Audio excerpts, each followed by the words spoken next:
তাদের এই ধরনের ভারত বিরোধী কথা বলা বন্ধ করুন আর চিকিৎসা নেওয়ার জন্য করাচি আর লাহোরে যান। তাকে যে অপবাদে করা হয়েছে এটা সম্পূর্ণভাবে তালিবান, আইএস এবং মৌলবাদী শক্তির পদধ্বনি। বাংলাদেশের তত্ত্বাবধায়ক সরকারের এক প্রশাসক সরাসরি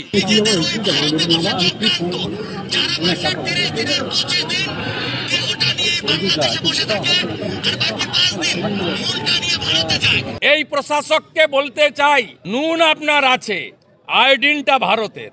আমি এখান থেকে দাবি করছি ভিসা 100% স্টপ করুন, বাকিটা আমরা বর্ডারে করব সোমবার থেকে। ৭১-এর মুক্তিযুদ্ধ যার বিজয় দিবস আসছে ১৬ই ডিসেম্বর, সেই বিজয় দিবসে প্রাক্কালে ভারতীয়দের যোগদান অবদান, ভারত সরকার, ভারতবাসী, ভারতীয় আর্মি, বিএসএফ এর অবদান, এটা আপনারা কেউ চেষ্টা করলেও মুছে ফেলতে পারবেন না। কয়েক কোটি বঙ্গে যারা আছেন তারা ধর্মীয় উৎপীড়ন এবং দেশভাগের কারণে আসতে বাধ্য হয়েছেন।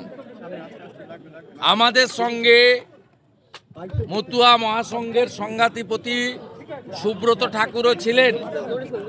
আমি বলেছি মতুয়া সমাজের স্রষ্টা পূজ্যপাদ ঠাকুর হরিচাঁদ ঠাকুর, গুরুচাঁদ ঠাকুর ওড়াকান্দিতে জন্মগ্রহণ করেছেন।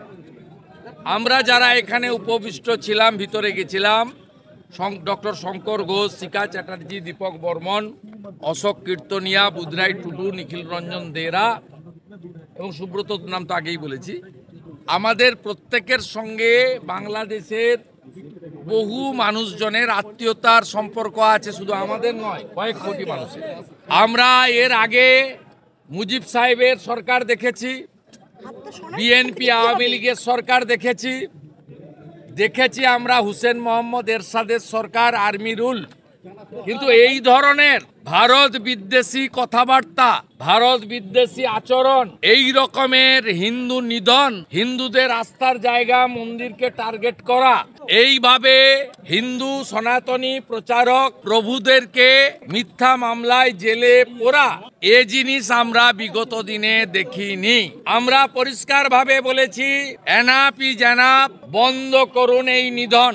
এবং আমরা বলেছি যদি না করেন এবং চিন্ময় কৃষ্ণ প্রভুকে মুক্তি না দেন, তার বিরুদ্ধে কোনো অভিযোগ নেই, অভিযোগ প্রমাণিত হয়নি। তিনি একজন বাংলাদেশের রাষ্ট্রবাদী বৈষ্ণব ভাগবত প্রচারক। তার যত বক্তব্য আপনি আমি শুনেছি, বাংলাদেশের জাতীয় পতাকাকে কাঁধে নিয়ে সেখানে তিনি মুক্তিযুদ্ধের পক্ষে, আমার মাটি আমার দেশ, বাংলাদেশ ছাড়ছি না ছাড়বো না স্লোগান দিয়েই করেছেন।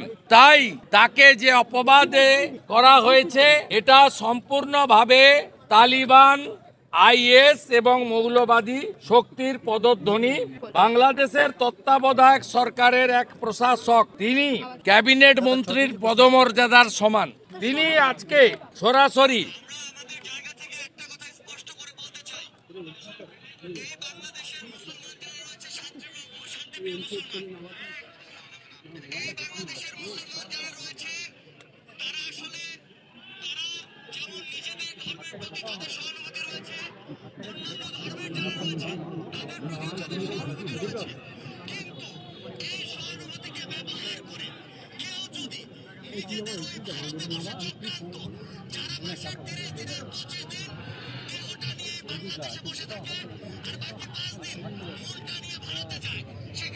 দেখুন, একজন দেশের প্রশাসক, তার দেশে কি হবে আমাদের জানারও দরকার নেই। তিনি একজন জাতীয় মন্ত্রীর পদমর্যাদা সম্পন্ন। তিনি, আমরা শুনিয়েছি, আপনাদেরও শোনালাম, তিনি সরাসরি ভারতকে আক্রমণ করছেন। এই প্রশাসক